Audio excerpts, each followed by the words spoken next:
እኔ ከየትኛውም ሀገር ጋር ግጭት አልፈልግም። ከየትኛውም ሀገር ጋር አታካራ አልፈልግም። በሰላም የኢትዮጵያን ብልጽግና የሚረጋገጥበትን መንገድ መስራት ብቻ ነው የምፈልገው። እንድትረዱት የምፈልገው ሌሎች ኃይሎች በኢትዮጵያ ክብርና ጥቅም ከመጣችሁ አንገቴ ይቀላል እንጂ አይደረግም። እሱ በመጠምዘዝ የሚሆን ነገር የለም። ተላላኪ መንግስት ኢትዮጵያ ውስጥ አይፈጠርም። ጥቅም አለን፣ ጥቅም አላችሁ። ያን እያስታረቅን ተከባብረን አብረን እንኖራለን።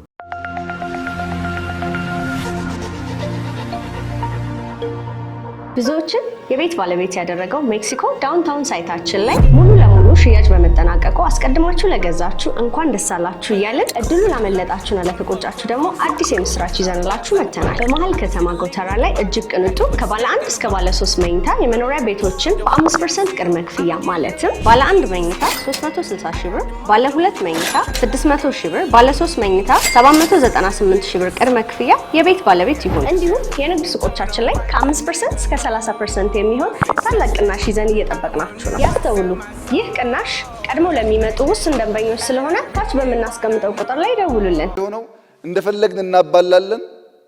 እኛ መታሰር የለብንም። ቢኮዝ እኛ የፖለቲካ ፓርቲ አባል ነን፣ በቲቪ የምንታወቅ ሰዎች ነን። ለማባላት ቀንደኛው ባለቤት እኛ፣ መታሰር ያለበት ግን ሌላ ሰው ነው ብለን እናምናለን። እስቲ አስቡት፣ እስካሁን ባያችሁት ግጭት ውስጥ ግጭትን የሚያቀናብሩ ሰዎች እንኳን እነሱ ወንድሞቻቸው ቆስሎ ያውቃሉ? ልጆቻቸው ቆስሎ ያውቃሉ? የድሃውን ልጅ ማባላት መብት፣ የድሃው ሲታሰር የህግ የበላይነት ማለት ትክክል፣ አንተ ስትነካ ስተት። እንደሱ ብዙ የሚያዋጣ አይመስለኝም። የሚያዋጣን ነገር የእግር ኳስ ጨዋታን መሰረታዊያን ማወቅ ነው።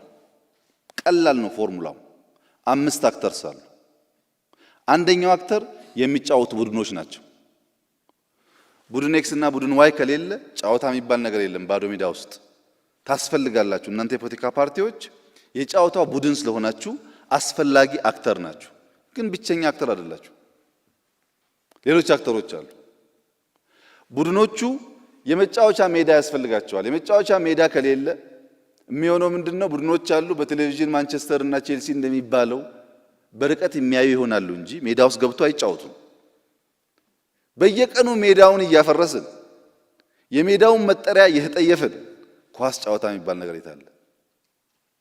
ሀገር እያፈረስን የሀገር መጠሪያ ዲና እያደረግን መጫወት አያስፈልግም። ፖለቲካል አኒማል ከሆን መጀመሪያ ሀገር መኖር አለበት፣ መጫወቻ ሜዳው መኖር አለበት የሚለውን ነገር ሁሉም ሰው የሚያምንበት ካልሆነ በስተቀር ሊሆን አይችልም።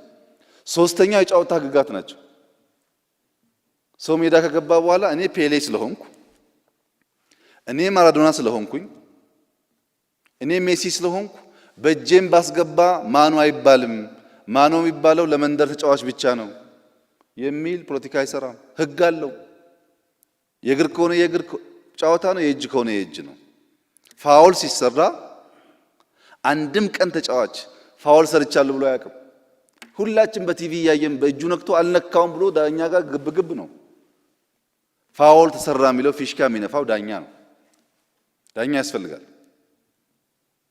ኳስ ተጫዋች ስላለ ሜዳ ስላለ ብቻ ሳይሆን ያን የሚያስተዳድር ህግ ያስፈልጋል። ያን የሚፈታ ደግሞ ዳኛ ያስፈልጋል። አሁን ዳኞች በዓለም ባለው ልምምድ ብቻቸውን ስለማይችሉ በቴክኖሎጂ ይታገዛሉ፣ በካሜራ። አሁን ያለው ዳኛ ቅድም እንዳላችሁት የሚጎለው ነገር ካለ በመረጃ ማገዝ፣ በአቅም ማገዝ ያስፈልግ ይሆናል ማለት ነው። የድሮ እግር ኳስና የአሁን እግር ኳስ አንድ አይደለም። ዳኛው ይነገረዋል፣ እዚህ ጋር ላይ ይሄም በደንብ አስተውል እየተባለ ይነገረዋል፣ ይታገዛል። ዳኞች የግድ ያስፈልጋሉ። ይሄም በቂ አይደለም። ፉትቦል ፌዴሬሽን ያስፈልጋል። በሚቀጥለው እሁድ ጊዮርጊስ እና ቡና እንደሚጫወቱ ፌዴሬሽን ካልወሰነ፣ ክለቦች ተነስተው እኛ ብቻ እንጫወታለን ካሉ አይሰራም። ለዚህ ነው የምርጫ ቦርድ የሚያስፈልገው፣ ተቋም የሚያስፈልገው።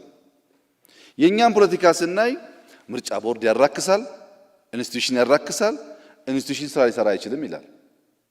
ምርጫ ቦርድ አዋጅ ከመቀየር ጀምሮ የምርጫ ቦርድ አባላት እናንተና ወያይተን የሰራ ነው።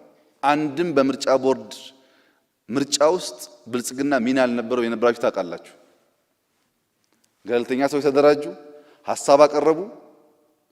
ኦነግ ያቀረበውን፣ አብን ያቀረበውን፣ ሌላ ፓርቲ ያቀረበውን ነው እኛ ቦርድ ያልነው። የነበራችሁ ታውቃላችሁ። አሁንም ቦርድ ነኝ ብሎ ምን እንደሚሰራ ወደፊት በግምገማ የምናየው ጉዳይ ነው። የፖለቲካ አቋም የሚያራምድ ስንት ሰው አለ ቦርድ ነኝ እያለ። በፍርድ ቤት እንደዛ አድርገናል። በሰብአዊ መብት ኮሚሽን እንደዛ አድርገናል። እንዳትጠረጥሩን እንኳን ከእናንተ ጋር የተገፉ ሰዎችን እንዲመሩ አድርገናል። እነሱን ቀረብ ብሎ መደገፍ ማገዝ ነው የሚያስፈልገው። እዚህ ያለን ሰዎች ተቋም እየናቅን ህግ እየናቅን ህግ የሚያስከብሩ ሰዎች እየናቅን ስለ ዲሞክራሲ ብንናገር ሰሚም አይኖርም። ወደፊትም ዲሞክራሲ ማረጋገጥ አይቻልም። አምስቱን ህጎች ማክበር አስፈላጊ ነው። የእናንተ ማራዶናዎች ቤታችሁ ያዟቸው። በኢትዮጵያ ውስጥ የተለየ ማራዶና የለም። እኔም አንተም የሚዳኘን ህግ ነው። እኔም ካጠፋው ፍርድ ቤት መሄድ አለብኝ።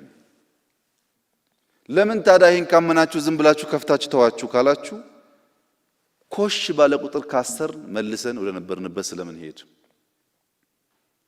ትንሽ መታገስ ስለሚያስፈልግ ያን ብናደርግ ህዝቡም ይገነዘባል የሚል ሐሳብ ስለነበረን እንጂ አቶ አዳነ እንዳነሱት የሚያሳስር ማስረጃ ጠፍቶ ነው እንዴ? ሁላችሁ የምታውቁት አይደለም? በየአደባባዩ የነበረውን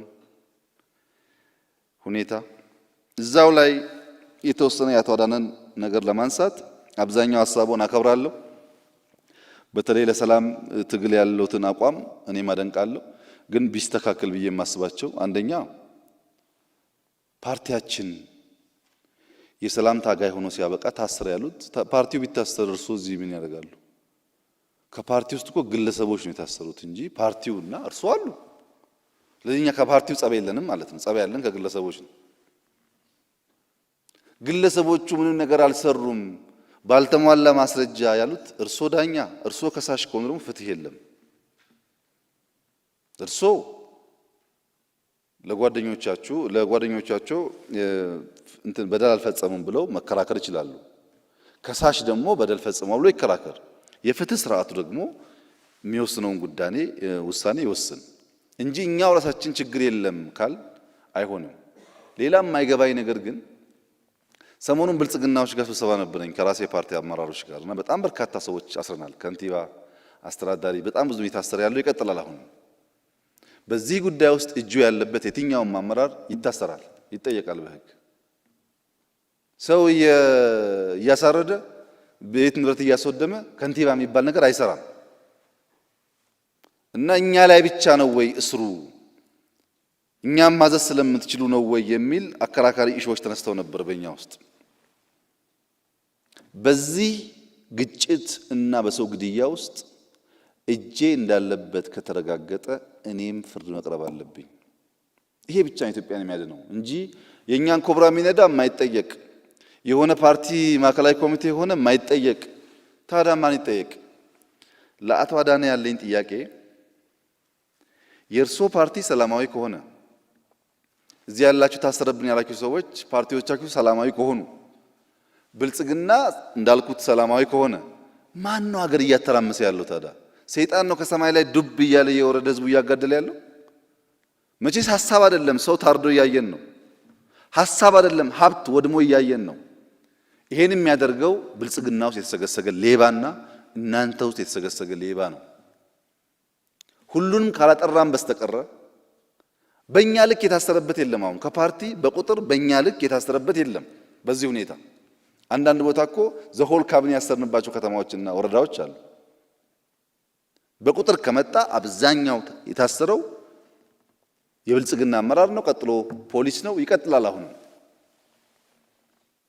እኛም አይነካብን የእኛን ታርጋ የለጠፈ ሰው ሁሉ እናንተም አይነካብን ካላችሁ ቤት በኩል ታዲያ ኢትዮጵያ ውስጥ የምትሉትን የምትመኙትን ሰላም እናመጣለን። ወንጀለኛ አይኑር የሚል መግባባት መፍጠር ነው የሚሻለው። ይሄ እንደተጠበቀ ሆኖ የሐሳብ ነጻነት እርሶንም ቢሆን አይችሉም ማለት መብት ይኖርናል እንዴ? በጣም ብላችኋል እኮ ከዛም በላይ ብላችሁ የለ እንዴ? ከዛም በላይ እኮ በጣም ብዙ ብላችኋል። መች ተናግሬ ያውቃለሁ? የሚሳደቡ አለ እኮ ልክ አብሮ የቆሎ ጓደኛ ይመስል ሲሳደብ የሚውል እኮ አለ። ተናግሬ አላውቅም። እንዳሉት ነው መፈቀድ አለበት እሱ። ምንም እንኳን ኢትዮጵያዊ ጨዋነት ያለበት ውይይት አስፈላጊ ቢሆንም በዚያ ብለን ያሰርነውም ማሰር ያለብንም ሰው የለም። ሁለተኛ ያነሱት ቁም ነገር እስር ቤቱ ከጤና ጋር ምቾት ጋር ያነሱት ጉዳይ ይሄም ስትሪክትሊ መታየት ያለበት ነው። እኔ እስካሁን ያለበት ነገር አላቅም። ፎሎ አደርጋለሁ። ማንም ሰው በእስር ምክንያት እንዲጎዳ አንፈልግም። በፍጥነትም ፍርድ ቤት ቀርቦ አንዳንዱ በዋስ መታየት ያለበት ካለም ቢታይ ችግር የለም። እዚህ ጋር ግን ጥንቃቄ የሚያስፈልገው ነገር በዚሁም ለህዝቡ መልእክት እንዲሆን እኔ ጋር ሽማግሌ አደራጅቶ በመላክ እኔ ጋር ሰዎች አደራጅቶ በመላክ ጉዳዩን ለመፍታት የምታስቡ ሰዎች ቅንነታችሁን አደንቃለሁኝ። ግን አንድ ያልገባችሁ ሚስጥር አለ። እኔ የእናንተ ፓርቲ አባላት አጥፍተሃል ይቅርታ ጠይቅ ብትሉኝ ዝግጁ ነኝ። ናና ማረሚያ ቤት እያቸው ብትሉኝ ዝግጁ ነኝ። የነሱን እስር በአንድ ቀን መጨመርም በአንድ ቀን መቀነስም ግን አልችልም። በሽምግልና እኔ ሲፈልግ የሚፈታ ሲፈልግ የሚታሰር ከሆነ ምን ያደርጋል ዴሞክራሲ? ካጠፋ የህግ ስርዓቱ ብቻ ነፃ ያደርገዋል ወይም ፍርደኛ ያደርገዋል እንጂ እኔ ጋር ሽማግሌ በመላክ የሚፈታ አድርጋችሁ የምታስቡ ኃይሎችም በዚሁ ብታስቡበት አልችልም። እኔ ምህረትና ይቅርታ እንደ መንግስት የሚያሰጥ ጉዳይ የፍርድ ፕሮሰስ ካለቀ በኋላ በዚያ የሚታይ ከሆነ መንግስትን ምህረት አድርግ ይቅርታ አድርግ ሊባል ይችላል። በወንጀል ጉዳይ ላይ ያለን ሰው ግን እኔ ስፈልግ ይቅርም ስፈልግ የማስር ከሆነ አደገኛ ነገር ነው። ይህም ባይታሰብ ጥሩ ነው። በግል ከማንም ጸብ የለኝም። በግል ወቀሳ ካለም ይቅርታ ለመጠየቅ ዝግጁ ነኝ። የፍርድ ስርዓት ኮምፕሮማይዝ ማድረግ ግን አልችልም። ይሄ እንደተጠበቀ ሆኖ በኋላም ከራሴ ሰዎች ጋር እነጋገራለሁ። የማንኛውም ፖለቲካ አመራር ተጠርጣሪ ሰው ጉዳዩን በዋስ ውጭ ሆኖ መከታተል የሚያስችል ነገር ካለ የፍትህ ስርዓቱ ደግሞ ህጉን ተከትሎ ማድረግ አለበት። መጫን አያስፈልግም። ወንጀሉን በትክክል በማስረጃ ማየት፣ በዋስ የሚታይ ከሆነ በዋስ ማየት፣ በፍጥነት ፍርድ መስጠት የሚቻል ከሆነ መስጠት። በዚህ ጉዳይ የፍትህ ስርዓቱ ሚናውን መጫወት አለበት። እኛም ድጋፍ እናደርጋለን። ካላግባብ ሰው 2 ወር 3 ወር እንዲታሰር አንፈልግም። ፍላጎት እሱ አይደለም። ግን ያለን ሲስተም ይሄው ነው። ይሄን ሲስተም ይዘን ምናልማቸውን ምርጥ ህልሞች እውን ማድረግ እንቸገራለን። ተቋም ስላልገነባን በሰዎቹ አያያዝ በእስር ቤት ጉዳይ ጥራትና ከደህንነት ጋር የሚያያዝ መሰል ጉዳዮችን በፍጥነት እንፈታለን። ግን አንድ ፋሽን አለ። ቁርስ ምሳ ራታቸውን ስልቅጥ አድርገው እየበሉ ፍርድ ቤት ሲወጡ ምግብ አልበላውም አይነት ጨዋታ፣ ይሄ ፋሽኑ አልፏል። ይሄ እንደዚህ አይነት አመጽ ማስነሳያ መንገድ ፋሽኑ አልፏል። አዳዲስ እንኳን ታክቲክ መፍጠር ያስፈልጋል። የነበረውን ታክቲክ መድገም ብዙ አስፈላጊ ስላልሆነ እሱ አይሰራም። እኛ በተቻለ መጠን እስር ቤቱ ንጹህ እንዲሆን የሚያስፈልጋቸው እንዲሟላ ማክሲመም ኤፈርት እናደርጋለን። አገር አቅማ በፈቀደ መጠን የፍትህ ስርዓቱን ግን ወንጀል ሰርተ ባልበላም ወንጀል ሰርተ በሆነ ምክንያት ሊቀመንበር ነኝ ሲሲ ነኝ በሚል የሚፈታ ነገር እንደሌለ ደግሞ በደንብ ከግምት ውስጥ ቢገባ ጥሩ ይመስለኛል። ሰላምን በፓርቲ ፍላጎት፣ በመንግስት ፍላጎት፣ በእኛ ፍላጎት ብቻ ማከናወን አንችልም። እኛ ያለን ፖሊስ እኮ 100 ሺህ ገደማ ነው።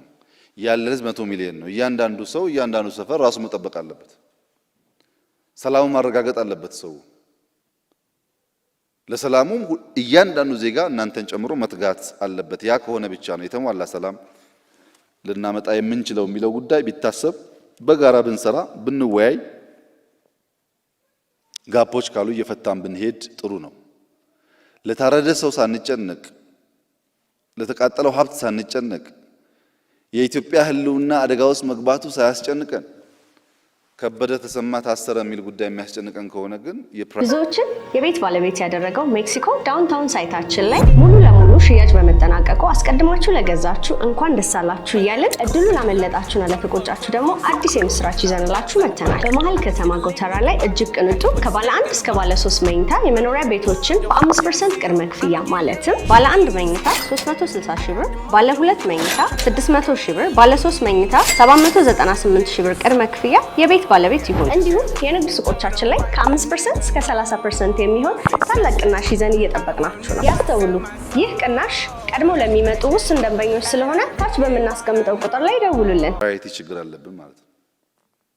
ታስሮ ካላግባብ ከሆነ በኋላ ይቅርታ መጠየቅ ይሻላል ሰውየው። አሁን እኮ ጉዳዩ ያለቀ አይደለም። አጫሉ ከተገደለ በኋላ እኮ ሊስቶች አሉ፣ ይቀጥላሉ የሚባሉ ሊስቶች ነበሩ። ከዚህም ከዚያ የሚገደል ሰው ብዙ ነው። ያ የሚገደለውን ሰው ጠብቀን ህይወቱን ማዳን ካልቻል ባጫሉም እያለቀስን በሌላውም እያለቀስን መቀጠል የለብንም። በእንደዚህ አይነት ጊዜ ሚስቴክ ሊፈጠር ይችላል። በፍጥነት እየፈታን መሄድ እንሞክራለን። አቶ አዳነም ከዚህ አንጻር ቢመለከቱት ጥሩ ነው። ሽግግር መንግስት ሐሳብ ማቅረባችሁ ብዙም የሚቆረቁር ነገር አይደለም። ትችት ማቅረባችሁ የሚቆረቁር ነገር አይደለም። የመሰላችሁን በሰላማዊ መንገድ ማቅረብ መብታችሁ ነው። ሐሳብ እስከሆነ ድረስ የግለሰቦች ኦፒኒየን ሳይሆን በማስረጃ በሁኔታ የተተነተነ ሐሳብ እስከሆነ ድረስ ምንም ችግር የለም። በዛም ደግሞ ሰው መጠየቅ አንፈልግም። ጥፋት ካለም አብረን እያረምን ብንሄድ ነው የሚሻለው እንጂ እስሩን ብቻ ካጎላ ነው እናንተ መኖር እኮ አትችሉም። መስሏችሁ ነው እንጂ ከብልጽግና ሊስት ከሆነው ሰው እኩል ከእናንተም እኮ ሰው ሊስት ሆኗል የሚገደል። ይሄ ሰላም ለሁላችን ነው፣ ለአንድ ወገን አይደለም። እና ሰላሙን በጋራ ማስጠበቅን ብናስብ ነው የሚሻለው። አቶ አዳነ ላነሱት በፍጥነት ግን መፍትሄ እያገኘ ይሄዳል ብዬ ተስፋ አደርጋለሁ። ሌላው ከእስረኛ ጋር ያለው ቅድም ባነሳሁት መንገድ የሚታይ ሆኖ የፖለቲካ ፓርቲዎች ብታዩት ብዬ የማስበው ዴሞክራሲን ከህግ የበላይነት ውጪ ከመደማመጥ ውጪ ከመከባበር ውጪ ልናመጣው አንችልም። ያ ሁሉም በአቅሙ የሚከተለው አለ፣ ጉልበት አለ፣ መሳሪያ አለ። መደማመጥ ከሌለ ይበልጥ እንዳንጎዳዳ በመደማመጥ ብናመጣው፣ ሰላምና የህዝብ ሉዓላዊነት ለድርድር ባናቀርብ፣ ማንም ይሁን ማን ሰላም ካደፈረሰ ይጠየቅ ብንል፣ የሴራ ፖለቲካ ብንተው። አብዛኛው የኢትዮጵያ ፖለቲከኛ የመንገድ ላይ አራዳ ነው።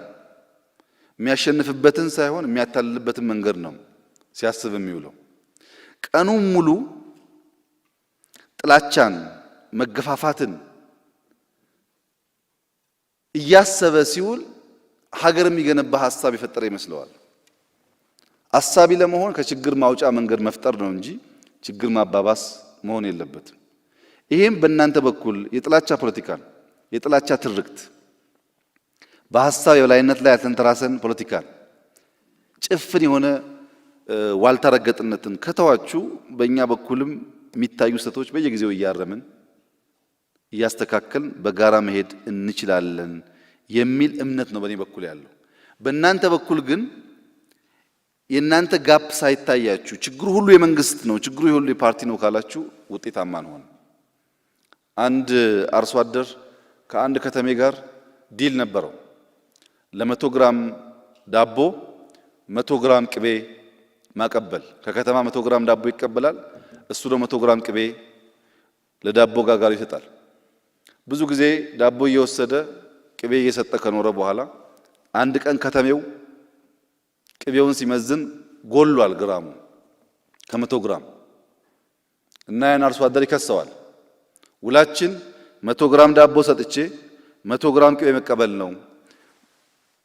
ከዚህ ቀደም ስለማልጠረጥረው አልመዘንኩም። አሁን ስመዝነው 100 ግራም ሳይሆን ቀንሷል፣ 90 ግራም ሆኗል ብሎ አርሶ አደሩን ሲከስ፣ አርሶ አደሩ ፍርድ ቤት ቀርቦ ክቡር ፍርድ ቤት፣ እኔ አርሶ አደር ነኝ፣ ዘመናዊ ሚዛን የለኝም፣ ሁልጊዜ ዳቦ ከተቀበልኩ በኋላ ዳቦን በአንድ ጎን አስቀምጬ ቅቤ በሌላ በኩል አድርጌ ነው የምሰጠው እና 90 ግራም ሆኖ እንደሆነ ቅቤው ዳቦ 90 ግራም ሆኗል ማለት ነው፣ መመዘኛዬ የሱ ዳቦ ነበረ ብሎ መልሶ እሱም ነፃ ወጣ ይባላልና የኛ መመዘኛ እናንተ ናችሁና ይሄ ብልጣ ብልጥነቱን እና ሁለት ቦታ መጫወቱን በተቻለ መጠን ማስቀረት መሞከር ያስፈልጋል። በተቻለ መጠን ምክንያቱም ምንም በሻሻ ብንወለድ በብልጠት ብዙ ከናንተ ስለማናንስ ማለት ነው። እሱን ትተን በሚያከባብር በሚያቀራርብ መንገድ ማየት ጠቃሚ ነው የሚሆነው። ለምሳሌ ከኦነግ ጋር ተያይዞ ቀደም ብዬ እንዳነሳሁት ብዙ የረዳነው ድርጅት ነው። በገንዘብ በአቅም እንዲደራጅ ከነበረበት ሁኔታ እንዲወጣ የረዳነው ድርጅት ነው። በባለፈው መድረክ አቅርቤ ነበር፣ ታስታውሱ እንደሆነ 2 ቦታ ትርገጡ ብዬ ነበር። አሁንም በእናንተ በኩል ሰላማዊ ትግል ነው ትክክለኛው መንገድ፣ በሰላማዊ ትግል ሐሳባችንን ሽጠን ነው ኢትዮጵያ ውስጥ በምርጫ ማሸነፍ የምንፈልግ እስካላችሁ ድረስ ሙሉ ድጋፍ አላችሁ። ግን እርስዎ በደንብ ያውቃሉ፣ ከኔ ያላነሰ ያውቃሉ። በግራ እጃችሁ ምን ይዛችሁ በቀኝ እጃችሁ ምን ይዛችሁ እንደምትታገሉ እርስዎ ያውቃሉ። እሱን አስተካክሎት። አሁን አይንን ጨፍንና ላሞኝ ሳይሆን አያስፈልገንም። በኦሮሚያ ክልል እየሞተ ያለው ሜንሊ እንታገላለን የምትሉት ህዝብ ነው። ሀብት እየጠፋ ያለው የዚህ ህዝብ ነው። እሱን እያስገደልን ስለ ፖለቲካ ከምናወራ ቢያንስ በአፍ እየተከራከርን ሰው ሳይሞት ንብረት ሳይወድም እናንተም በነጻነት ሐሳባችሁን ብትሸጡና ብትመረጡ መልካም ይሆናል። በእኛ በኩል በኦሮሚያ ክልል ለብቻም ሙከራዎች ነበሩ ውይይት ለማድረግ። እርስዎ እንደሚያውቁት ገዳይ ስኳድ አታስገቡ ከተማ ውስጥ። ገዳይ ስኳድ አይነት እንትን ጥሩ አይደለም። እኔን ለመግደል የምታደርጉት ሙከራ ተው፣ አይጠቅማችሁም ብዬ ለእናንተ አመራሮች አንስቻለሁ።